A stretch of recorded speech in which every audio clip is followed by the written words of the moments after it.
दुनिया छोड़ के जाऊं, फिर ना कभी लौट के आऊं।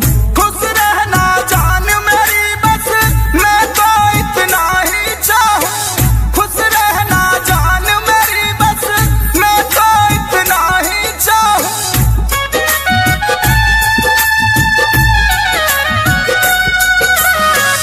मैं दुनिया छोड़ के जाऊं, फिर ना कभी लौट के आऊं। खुश रहना जान मेरी बस, मैं तो इतना ही चाहूं। खुश रहना जान मेरी बस, मैं तो इतना ही चाहूं।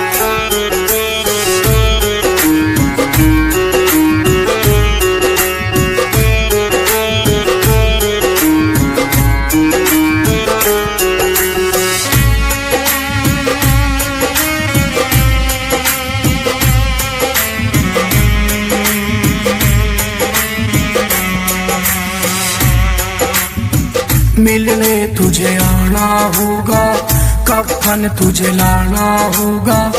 अपने हाथों से मेरे तन पे उड़ाना होगा।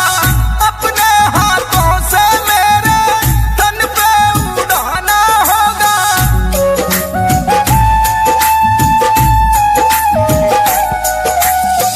मिलने तुझे आना होगा, कफन तुझे लाना होगा।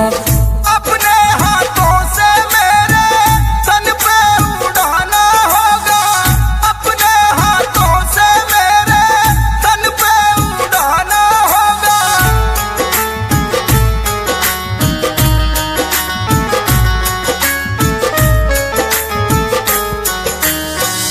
एक बार मिल लेना जान, फिर अपनी ना शकल दिखाऊं। खुश रहना जान मेरी बस, मैं तो इतना ही चाहूं। खुश रहना जान मेरी बस, मैं तो इतना ही चाहूं।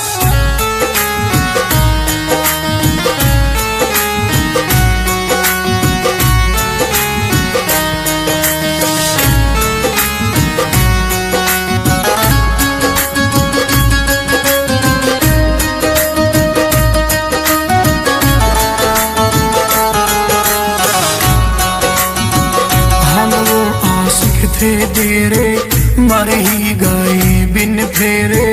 तेरे बिन किसी और पे हमने डाले ना डोरे। तेरे बिन किसी और पे हमने डाले ना डोरे।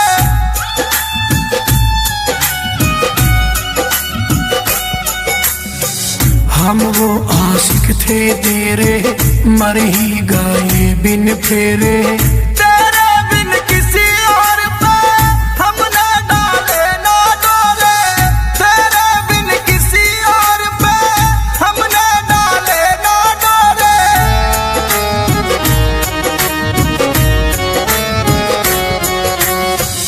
तेरा हूँ तेरा रहूंगा, सच्ची ये कसम उठाऊं।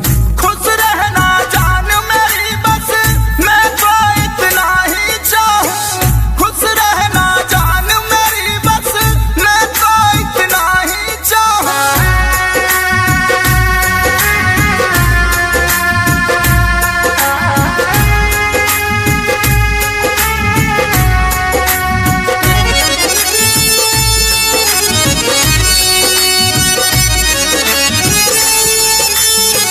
याद का आना होगा, धर के बजदाना होगा। कंडीशन ऐसी होगी, वापस ना आना होगा। कंडीशन ऐसी होगी, वापस ना आना होगा।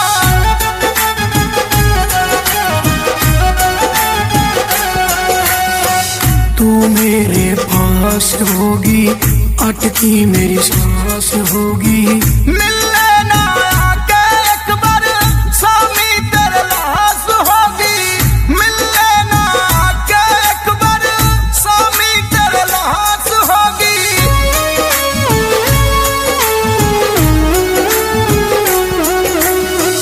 रोया नरेंद्र जोगी, अनूप था दिल का रोगी।